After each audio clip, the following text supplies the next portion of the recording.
கிருஷ்ணகிரி அருகே உள்ள சூளாமலை கிராமத்தில் அமைந்துள்ள பழமை வாய்ந்த ஸ்ரீ நரசிம்ம பெருமாள் திருக்கோவிலின் மண்டல அபிஷேகத்தினை ஒட்டி ஸ்ரீ லட்சுமி நரசிம்ம பெருமாள் திருக்கல்யாண வைபோகம் கிராம மக்கள் முன்னிலையில் வெகு விமர்சையாக நடைபெற்றது. கிருஷ்ணகிரி அருகே உள்ள சூளாமலை கிராமத்தில் சுமார் 650 ஆண்டுகள் பழமை வாய்ந்த ஸ்ரீ லட்சுமி நரசிம்ம பெருமாள் திருக்கோவில் கிராம மக்கள் வழிபட்டு வந்தனர். இந்த நிலையில் சூளாமலை மேல்கொட்டாய் கணவாய்பட்டி பகுதியை சேர்ந்த பலர் இந்த பழமை வாய்ந்த திருக்கோவிலை புதியதாக எழுந்தருளி செய்து இதற்கான மகா கும்பாபிஷேகம் கடந்த மாதம் கணபதி ஹோமத்துடன் மகா கும்பாபிஷேக நடைபெற்றதை தொடர்ந்து கோவிலில் 48 நாட்களுக்கு மண்டல பூஜை நடைபெற்று வந்தது. மண்டல பூஜையின் நிறைவு நாளினை முன்னிட்டு ஸ்ரீ நரசிம்ம பெருமாள் திருக்கோவில் கணபதி பூஜையுடன் ஸ்ரீ லட்சுமி நரசிம்ம பெருமாள் திருக்கல்யாண வைபோகம் வெகு விமர்சையாக நடைபெற்றது.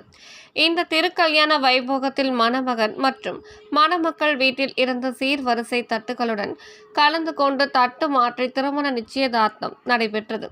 இதைத் தொடர்ந்து திருக்கோவிலின் பரம்பரை அர்ச்சகர்களான பாலகிருஷ்ணன், பிரபு, ராமமூர்த்தி, ராஜேஷ் ஆகியோரின் தலைமையில் திருக்கல்யாண வைபவம் நடைபெற்றது. அப்போது பட்டு வஸ்திரம், பட்டு சேலை உடுத்தி காட்சியளித்த ஸ்ரீ நரசிம்ம பெருமாள், ஸ்ரீதேவி பூதேவி திருக்கல்யாணம் மேலத்தாளத்துடன் வேத மந்திரங்கள் முழங்க கிராம மக்கள் முன்னிலையில் அக்னி சாட்சியுடன் திருக்கல்யாண வைபோகம் வெகு விமர்சையாக நடைபெற்றது. பின்னர் சிறப்பு மணக்கோலத்தில் காட்சியளித்த ஸ்ரீ நரசிம்ம பெருமாளை கிருஷ்ணகிரி மாவட்டத்தின் பல்வேறு இடங்களில் இருந்து ஏராளமான பக்தர்கள் கலந்து கொண்டு வழிபட்டனர். திருக்கல்யாணத்தினை தொடர்ந்து அனைத்து பக்தர்களுக்கும் அன்னதானம் வழங்கப்பட்டது. இந்த விழாவிற்கான ஏற்பாடுகளை சூளமலை மேல்கொட்டாய் கணவாய்பட்டி உள்ளிட்ட பல்வேறு கிராம மக்கள் சிறப்பாக செய்திருந்தனர். நரசிம்மம் பீஷணம் பத்ரம்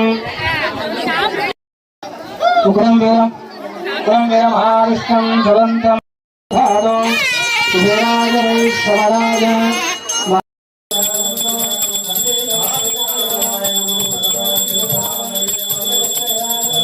வாணிப்ரதுர்யா சோஹன் நமோ நாராயண புராதுத்தராம்